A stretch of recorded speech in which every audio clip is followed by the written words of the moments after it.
We survived Boko Haram. Jibrin went back to school. Jibrin was only 6 years old when it happened. Over the weekend, he had fallen ill and rashes had developed all over his body, his neck to back. So on the 1st of July 2014, his father took the youngster and set out to get a diagnosis and treatment at the government hospital in Maiduguri, capital of Borno State, in the northeast of Nigeria. As they passed that morning, a bomb placed by the insurgents in a parked vehicle laden with charcoal exploded. Jibrin's father died instantly. He was one of the 35 casualties whose deaths were confirmed by NEMA officials. The boy was rushed to the hospital, but the damage had been done, and his face was permanently left disfigured.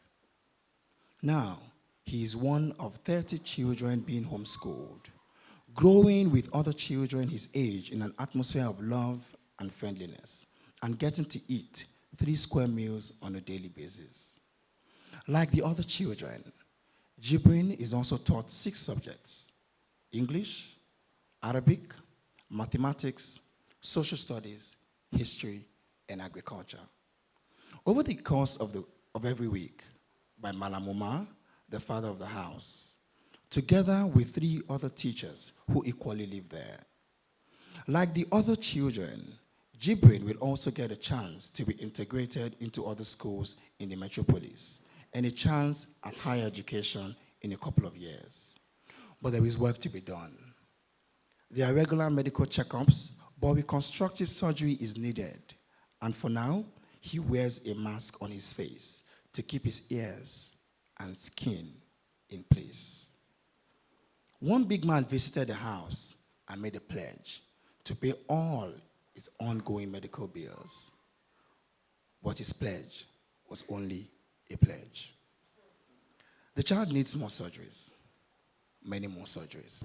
Without further ado, I'd like us to put our hands together and welcome Eromo Egbejule to take some questions. Tell us one of your most memorable experiences whilst conducting these interviews. I don't think I can pinpoint one because there were so many moments where I felt like I was overwhelmed. For example, the last story that was read, Jibrin, for like 5 minutes, I just sat there, holding my camera. I was going to take the photo, but I mean, this was a child who had done nothing wrong to anybody in the world, having to go through this probably for the rest of his life. So that was pretty overwhelming for me. And then again, when I talked to the guy who had gone through, who had seen 12 attacks, right? His 13-year-old child led her siblings through the bush for days, for weeks. And, there was no knowing whether or not he would see them, whether I would ever meet them again. And there was also no guarantee that him and his family, the rest of his family who were in Maiduguri, were even going to survive. So there were so many overwhelming moments that I can't even remember, so. Okay, now these people, as you met them, did you bond with them? How did you communicate? So we don't know, well, I don't know their level of education. So did you need a translator? Did you need somebody to help with the language? That's number one. And then did you bond with them? So did you want to live there? Well, bonding is relative, right? Well, there was some level of understanding that, we're both human beings, so we have the gift of life which equates us as human beings regardless of where I'm coming from. We're alive. A similar disaster could have happened in the south, that could have also taken my life. So while we're there, we're on the same level. We know, anything could happen. As for being able to communicate with them, it will shock you to know that they are masters and PhD holders in these camps. For example, in Bama, there is a College of Education, which, by the way, now holds classes in Maiduguri. So, there were lecturers who were there, people who are now in the camp, they have not even a single naira to their name. So some of them could speak English, some of them could speak Pidgin. But then I had a fixer, an interpreter who was speaking Canary, because even though Hausa is the dominating language throughout the north, in Borno State, most of the people there are Canary. Like, there's so many people who don't even understand Hausa. So my fixer was, speaking to them. But then there were some times where, even though they were speaking a language that I could not understand, you could feel their grief. It was very tangible. So yeah, that's what happened. We hear these stories and we feel bad and, feel sad knowing that it could have been different. But would you be able somehow, just adding to what the stories and, the narrative of what you've done already, how will you help people know exactly what to do? Why I'm asking this question is 2 days ago, a company in the US contacted me and they wanted to do stuff, in the IDP camps and all. But the thing is, they sent me these full points on all of that, but I don't know what to tell them. So if you want me to refer them to you, I would really love to, because at the end of the day, that means we're doing something about it, because you've been there, you've seen these people, you've bonded, you've connected with them, so you know what they need more than we do. The Future Project has compiled a number of organizations that anybody wanting to donate or coordinate relief materials with can immediately reach out to. So you could welcome to get in touch with them or with me. It's not a question to you, because I doubt you'll possibly be able to answer, because a lot of the things are coming about, how can organizations get involved and all. And I don't think you might be able to provide that, because you've just done a great work in covering what has happened there. I guess that this sort of conversation should now get to, like Lala was saying, what can we do? And by we, in this case, for instance, I find that every time there has been a major humanitarian sort of disaster or in any part of the world, I will use Hiroshima as an example in Japan. When that happened, immediately after, a few years later, a few corporate organizations had to come together to actually say, you know what, we cannot allow this to sort of wipe out the entire region of the world. And I think that the organized private sector is very key to this in terms of being able to do something about this. NGOs are great, government, we know. That's off record. But I just think that maybe from this room, if there are people who run small, medium enterprises, large corporate organizations, and if there's a way to come together and begin to, the first thing that people need, like you said, psychological, integration back to society, food, water, money, and all of that.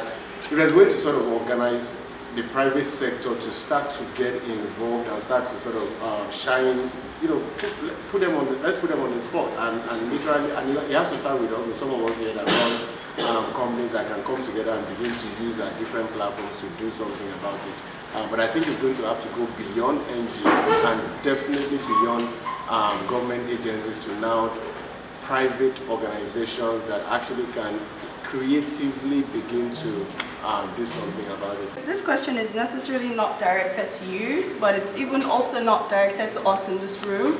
It's a question for the entire nation of Nigeria.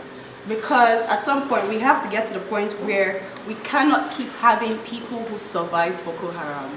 We have to get to the point where it doesn't even exist at all. I have lived through a tip of the iceberg of crisis. I grew up in Warri, and I don't know if you guys are familiar with the crisis that happened between 96, 98. I have been in my classroom where tear gas was thrown into the classroom, and you have your teacher saying, oh, all of you put your head in the bucket of water. I remember so vividly. I was 8 years old. We couldn't go out, we didn't go to school for months. So I kind of understand a little bit of chaos. But this is what, 16 years down the line. I can go to Warri right now and I'm free. Because somebody woke up one day and said, you know what, it's good to have aids, it's good to bring solutions, but what is the root of the problem? Are we ever going to get to the point where the root of the problem is solved? It's very, very close to home, because I understand what it means to be in chaos. So I feel like it's a question for the entire nation of Nigeria. We need to get to the point where we say, you know what, this is the root of this problem. I work with cancer patients, and at some point I had to say, you know what, enough of palliative care. We need to start doing preventive care. What are we going to do to stop this thing entirely? Thank you. Thank you very much, Iromo. Is there anything you want to say that you haven't said? Okay, I want to thank Red Media and the Future Project, because initially when I came up with this idea, you struggle to find Nigerian people in Nigerian media who believe in these stories and want to fund them. So that's why it pains me when people lambast Nigerian journalists as being press release journalists. It's because there's no funding, but then there are people, there are publishers like Red Media that believe that these stories have to be told regardless of how much how much the budget is. We just have to tell the stories. And so they find a way to raise the budget. So for that, I'm going to say thank you to Red Media. There are different steps here on how to take immediate action. Just go to whyniger.com.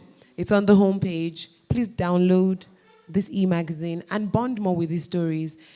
The more you read them, the more you are brought to the consciousness of what's really going on. And in this room, some of us have committed to doing certain things, using what we have, not necessarily waiting for government.